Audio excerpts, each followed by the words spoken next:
Kisah pilu ibu kehilangan putrinya dalam tragedi Itaewon. Saya akan terus mencari. Seorang ibu di Korea Selatan, Han Yeon-seon mengalami peristiwa menyedihkan terkait tragedi Itaewon, Seoul. Meski tak datang ke pesta Halloween di Itaewon, namun ia telah kehilangan putrinya, yang pergi ke tempat tersebut.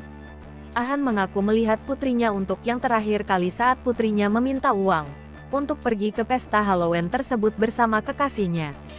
Namun beberapa jam kemudian, Han menerima telepon dari kekasih putrinya yang mengatakan bahwa sang putri telah meninggal dalam perayaan mematikan yang menewaskan 153 orang di distrik kehidupan malam Itaewon di Seoul. Han mengatakan kepada kantor berita Korea Selatan Yonhap bahwa putrinya, Seol Ye-sol, ingin merayakan malam Halloween itu karena kekasihnya akan menjalani wajib militer. 7 jam setelah Han terakhir kali melihat putrinya, kekasih sang anak pun menelepon sambil menangis. Ia mengatakan bahwa Seol telah berada di bawah tumpukan orang selama lebih dari 1 jam dan ia mencoba menariknya keluar namun tidak bisa, kata Han.